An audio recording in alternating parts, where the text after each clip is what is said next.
네, 한 여인의 가족과 주변 사람들에게 불행한 사고가 잇따라 일어납니다. 한창 나이에 눈이 멀거나 숨을 거두기도 하고요. 집에 불이 나기도 했죠. 그런데 아주 노련한 수사관의 눈에는 이런 이딴 불행이 사고가 아니라 범죄일 가능성이 보이기 시작했습니다. 오늘 재구성할 판결. 지난 2005년 2월 이 병원의 비상계단에 인화물질을 뿌리고 불을 내려다가 미수에 그친 혐의로 20대 여성 엄모 씨가 경찰에 체포된 일로 거슬러 올라갑니다. 그런데 경찰은 엄 씨가 이 병원에 왜 불을 내려고 했는지 조사하는 과정에서 엄 씨의 남동생이 던진 한마디를 흘려듣지 않았습니다. 바로 누나 주변에는 안 좋은 일만 일어난다는 말이었죠. 그리고 끈질긴 수사 끝에 경찰은 엄 씨 주변 사람들에게 일어났던 일들이 단순한 사고나 불운이 아니었다는 사실을 알게 됩니다. 방화미수범 엄여인 주변 사람들에게는 과연 무슨 일이 있었던 걸까요? 그리고 엄 씨는 이들 사건에 어떻게 연루가 돼 있을까요? 확인해 보시죠. 오늘 판결의 재구성에서는 한 여인의 삶을 재조명해보고자 합니다. 엄씨 성을 가진 여인의 이야기인데요. 이 여인을 둘러싼 첫 번째 불행은 엄씨 딸의 죽음이었습니다. 예, 맞습니다. 이 엄여인은 어떻게 보면 대한민국 범죄사에서 획기적인 어떤 선을 그은 사람인데요. 예. 우선 이 사람은 키도 한 170이 좀 넘고요. 굉장히 여성스러운 외모에 나긋나긋한 어떤 어투 이런 것 때문에 주변 사람들한테 굉장히 호감을 받던 여성이었어요. 근데 이 여성이 고등학교를 졸업하고 얼마 안 돼가지고 가출을 하게 돼요. 가출하고 나간 이후에 이삿짐 센터를 운영하던 그 남자 직원을 만나가지고 동거 생활에 들어갔다가 이제 결혼을 하게 돼요. 예. 그리고 나서 둘 사이에 2000년 2월경에 이제 그 3살 됐던 딸이 있었는데 그 딸이 책상에서 떨어져서 사망하면서부터 이 이제 여성이 우울증을 겪게 되고 그때부터 정신과 치료를 받게 되는 게 서막입니다. 그렇군요. 예. 자, 3살 난 딸의 죽음 얼마나 충격적이었겠습니까? 그런데 기구하게도 남편까지 사망을 했어요. 네, 그렇습니다. 이것은 배우자 잘못 만나가지고 이제 목숨까지 이런 그런 사례인데요.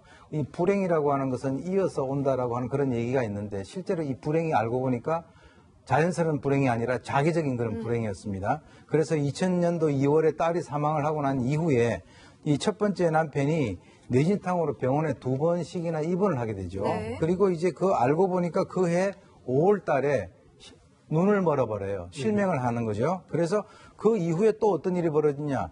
뜨거운 기름을 뒤집어 써가지고 화상을 입었고 그리고 이제 2003년에 이 화상으로 인해가지고 감염으로 인해서 결국 세상을 뜨게 되는데요.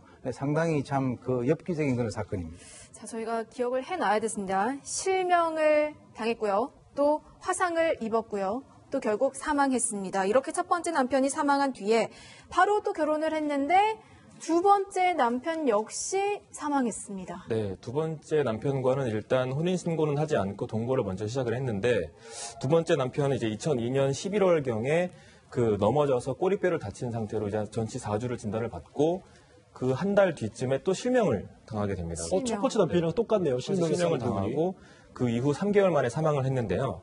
당시 그 엄 씨는 심지어 또 임신을 한 상태였고 예. 남편의 그 두 번째 남편의 가족들이 새 출발을 해라, 재가를 해라 이렇게 권유를 했는데 그것도 거절을 한 상태였다고 합니다. 뭐 왜인지 근데 남편의 사망 사건에 대해서 뭐 전혀 의심을 받지 않았고 경찰의 조사도 전혀 이루어지지 않았다고 합니다. 첫 번째 남편이 숨진 게 2002년 3월이고 두 번째 남편이 숨진 게 2003년 2월이니까 1년도 안 되는 사이에 맞습니다. 첫 번째 남편과 두 번째 남편이 숨졌고 네. 또 증세도 비슷한 증세를 겪었던 거예요. 신기합니다. 엄 씨를 둘러싼 불행.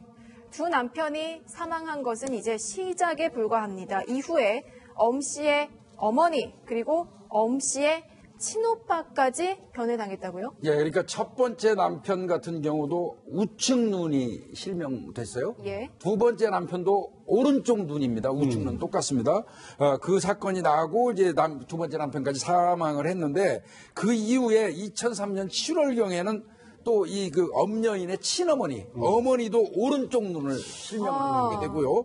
또 그해 11월에 오빠도 또 오른쪽 눈에 그 실명을 하게 됩니다. 예. 그래서 이제 안화 봉화지겸이라고 일반적으로 얘기하죠. 네. 세균이 이 번식해가지고 시력을 잃게 만드는 네. 그런 이제 현상이 있었는데 사실은 이제 이 사건에서 아쉬운 부분이 두 번째 남편 건이에요. 사실 첫 번째 남편이 사망하고 난 다음에 한 달이 안 돼가지고 이 염려인이 나이트클럽에 가서 두 번째 남편을 만나게 되거든요. 네. 그 두 번째 남편을 만나게 됐고 그 두 번째 남편과 살다가 뭐 실명도 하고 결국 그 사람이 숨졌는데 네. 숨졌을 때 처음에는 그 가족들이 두 번째 남편의 가족들이 부검을 요구했었어요. 그런데 그럼에도 부검을 실시하려고 하니까 이 엄여인이 영혼 결혼식을 요구합니다. 두 번째 남편하고. 예. 그리고 뱃속에 이미 아이가 잉태해 있었어요. 아이도 낳겠다. 난 제가도 안 하겠다. 이런 걸 보고 부검을 요구했던 거를 두 번째 그 남편의 부모들이 취소해버립니다. 그게 제일 아쉬운 부분입니다. 그러니까 지금 결론부터 말씀드리자면 엄 씨가 예. 모든 이들을 사망하게 하고 또 그렇습니다. 상해에 이르게 하는 예. 겁니다.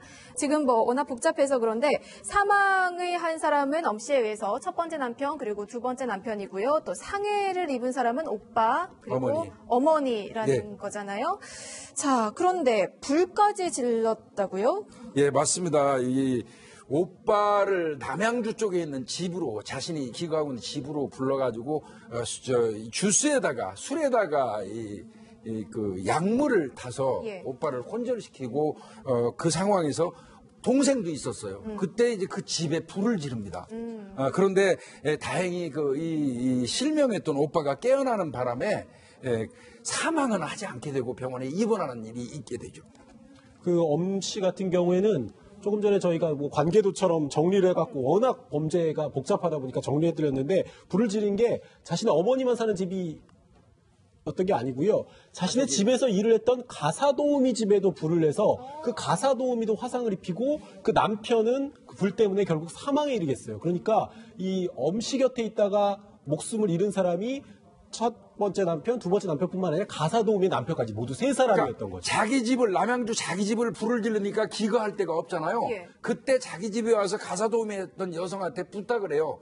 당분간 이 염려인이 당분간 당신 집에서 기거를 좀 하겠습니다 하고 네. 가 있어요. 예. 근데 한 달도 안 돼가지고 그 집에서 불편하니까 집을 좀 나가주십시오 하니까 거기에 대한 감정으로 그 집에다 불을 지르는 바람에 가사도우미의 남편 강 씨가 사망에 이르게 된 겁니다. 그러니까 지금까지 말씀을 드리는 거는 살인을 한 사람은 3명이고요. 또 상해를 입은 사람은 4명인 것 같은데 대체 이 엄 씨 어떻게 꼬리를 잡히게 됐나요?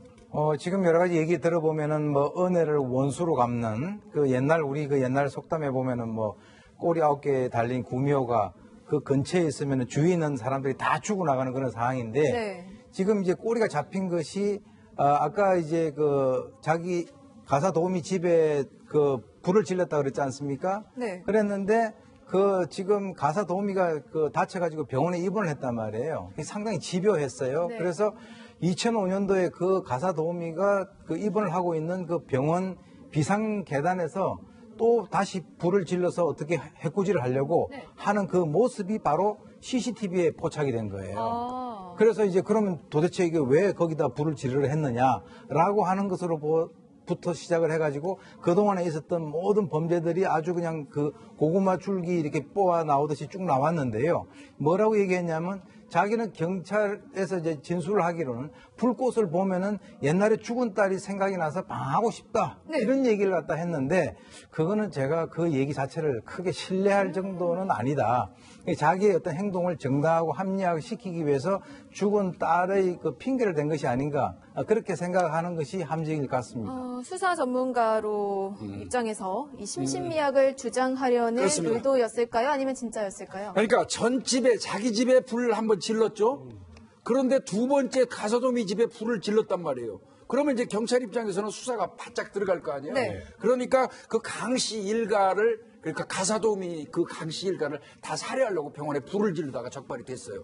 그러니까 바로 이 사람이 뭐라고 그러냐면 내가 불 지른 이유는 어렸을 때 죽은 내 딸이 불꽃만 보면 그 속에서 아이가 보인다. 그 즉 말하면 이거는 나는 심신미약이다. 심신장애가 있으니까 감경해달라. 이런 의지로 그런 주장을 했던 건데 그건 거짓말이죠. 네. 그렇게 해석을 하시는군요.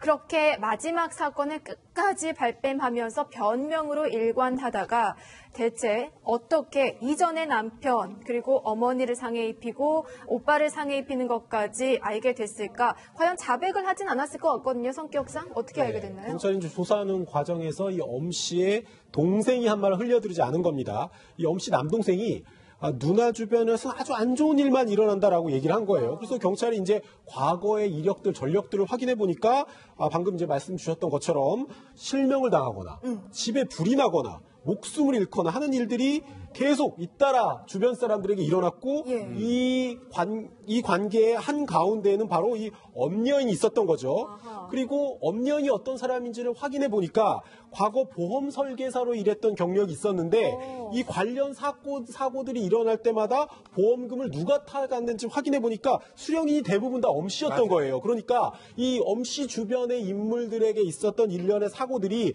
불행이나 불운이 아니라 계획된 범죄일 수도 있겠다라고 경찰이 보기 시작했던 거죠. 이 동생의 제보가 굉장히 결정적이네요. 지금 맞습니다. 형, 엄마, 매형 이렇게 다 죽으니까 왠지 그 다음엔 내 차례가 될 수도 있겠구나라는 위협감이 왔을 수도 있을 것 같아요. 그러니까 이게 지금 첫 번째 남편 사망했죠. 두 번째 남편 사망했죠. 매형들이죠. 어떻게 보면 그렇죠. 그 동생 입장에서는. 그리고 어머니가 실명했지. 그것도 형이 또 실명한 상태죠. 그다음에 잠시 기거했던 가사도우미의 남편 강 씨도 또 사망했죠.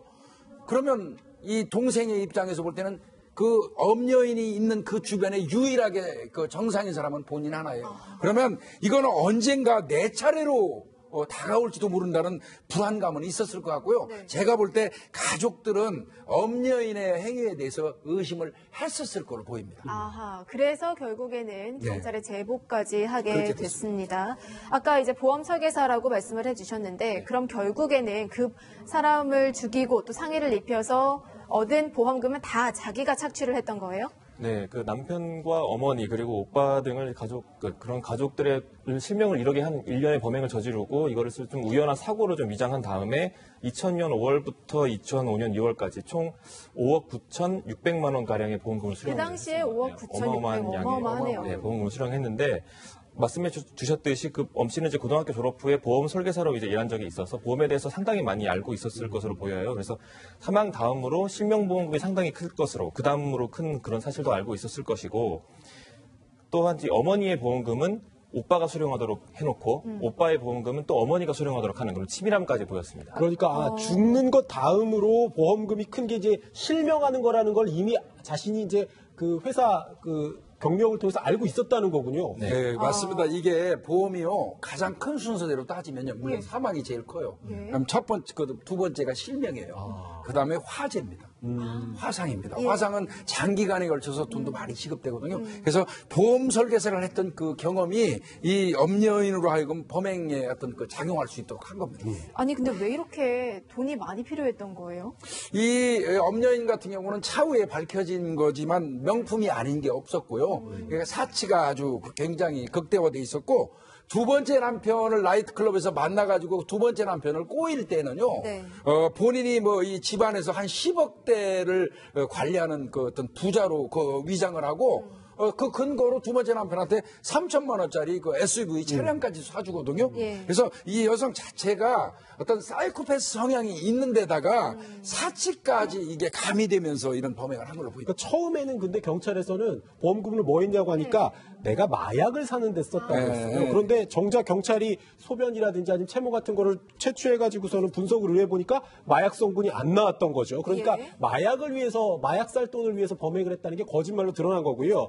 그러면 돈들을 어디에 썼나? 김 의원이 좀 말씀해 주셨지만 미용실이나 피부 관리 같은 데서 이제 피부 관리 받기도 하고 피부 관리 샵 같은 데서 유치장에 잡혀갔을 때도 옷이나 반지나 구두가 모두 명품이었다고 해요. 그리고 이 엄씨 집에서 일했던 가사도우미가 얘기한 증언에 따르면 엄씨 같은 경우는 일주일에 한 6번 정도는 외출해서 쇼핑을 하거나 찜질 마사지를 즐겼다고 진술을 했고요. 네. 가격에 상관없이 일단 먹고 싶은 게 있으면 꼭 사야 되는 사람이었다라고 얘기를 했는데 엄 씨도 본인도 나는 결혼 전부터 쇼핑 중독에 빠져 있었다 이런 언급을 하기도 했습니다.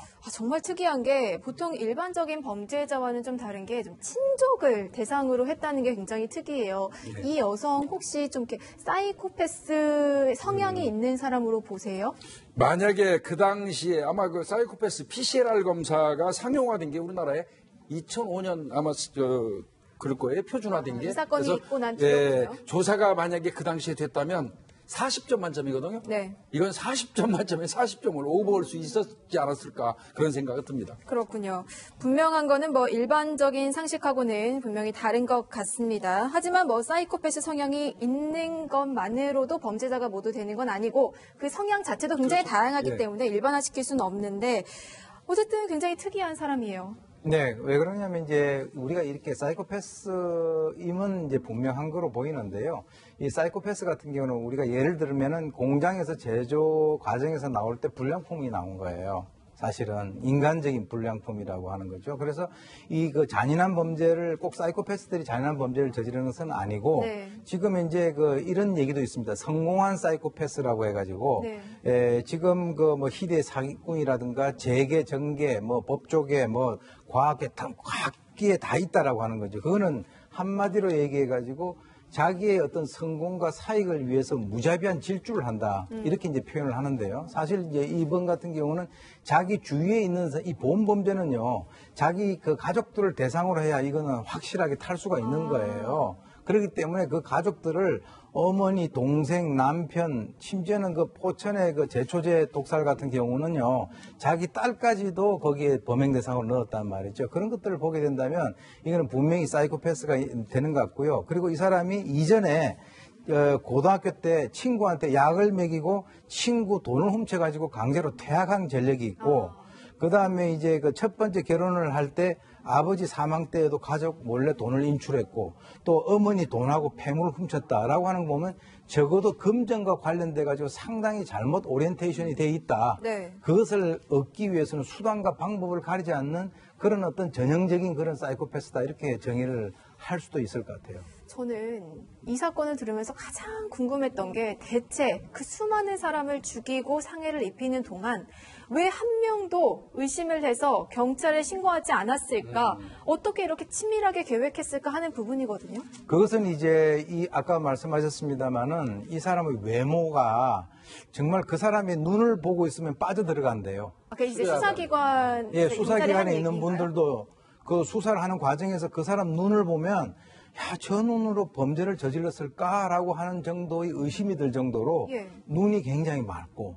어떻게 보면 아주 그냥 말도 나긋나긋하게 해가지고 그런 어떤 그 본인의 특유의 그런 특성을 가지고 있어서 주위에 있는 사람들이 저 사람이 설마, 그리고 아까 말씀 나왔습니다만은 나 영혼 결혼식까지 하겠다. 나 임신한 애를 갖다가 나는 지금 출산하겠다. 이런 걸 보고 그쪽에 있는 두 번째 남편의 시입 식구들이 깜빡 다 속았다는 거 아닙니까? 그러니까 그렇게 남을 속이고 하는 이것에 대한 어떤 특성이 전형적인 사이코패스의 특성이다, 이렇게 볼 수가 있습니다. 사실 상식적으로 궁금했던 부분은 두 남편이 눈이 머는 과정에서까지 왜 아내를 의심하지 않았을까 하는 부분이잖아요. 그런데 판결문을 보니까 엄 씨가 두 남편들에게 먹인 약물이 있었습니다. 근데 약물의 그 효능이 약물에 취해 있는 동안은 일어났던 일을 기억하지 못하게 하는 정신과 치료 약물이었어요. 그래서 자신의 눈이 멀고 자신이 화상을 당하고 이런 상황에서도 아내를 의심하지 못했던 걸로 보입니다. 그리고 더군다나 첫 번째 남편 같은 경우는 실제로 어떤 정신질환을 겪고 있었어요. 그랬기 때문에 사고가 날 때마다 엄여인이 그 시댁 식구들한테 얘기하는 거예요. 자해한다든지 정신질환을 겪고 있어서 그렇게 얘기하니까 의심을 안 한 거죠. 물론 뭐 과거이기 때문에 그때 이제 수사 상황이 지금보다는 진척이 되지 않았기 때문에 이런 이제 참혹한 결과가 나오는데 요즘 같아서는 절대 그럴 수는 없을 것 같아요. 결국에 이 여성 어떻게 처벌받게 됐습니까? 네, 그 현주 건조물 방화 치사, 그리고 치상, 그리고 존속 중상해, 그리고 사기 등의 그 9가지 혐의를 인정받아서 1심, 2심, 3심 모두 무기징역을 선고를 했는데요. 재판부는 판결문에서 이제 범행 후에 챙긴 돈으로 피부 관리를 받거나 명품 옷을 구입했고, 그리고 법정에서는 전혀 기억이 나지 않는다, 이런 식으로 이제 반성의 기미를 전혀 보이지 않는 그런 태도 때문에 이제 중형 선고 사유를 밝혔습니다. 근데 왜 살인죄는 안 됐던 거인가요? 네, 그 살인죄를 적용하지 않은 것은 이제 법리적인 문제 또는 이제 법제를 어떻게 해석하느냐에 따른 문제 때문에 이제 발생한 것인데요. 현행법상의 방화 살인죄가 없습니다. 그렇기 때문에 살인의 고의로 이제 방화를 해서 살해한 경우에는 현주건조물 방화치사죄, 일반 살인죄보다는 이제 형량이 높거든요. 네. 5년 이상, 현주건조물 방화치사죄는 7년 이상 이렇게요. 그렇기 때문에 이제 해석에 따른 문제로 살인죄는 적용되지 않은 거죠. 남편 같은 경우에도 바로 이제 사망에 이른 게, 그러니까 이른 게 아니라 아닌 거예요. 상해를 입힌 다음에 그게 감염이라든지 덧나서 결과적으로 죽음에 이르기 때문에 숨지게는 했지만 맞습니다. 살인죄가 적용되지 않은 걸로 보입니다. 그렇습니다. 엄여인, 저희가 실명을 말씀드릴 수는 없습니다만 오랫동안 기억에 남을 이름입니다. 저희는 60초 후에 돌아오겠습니다.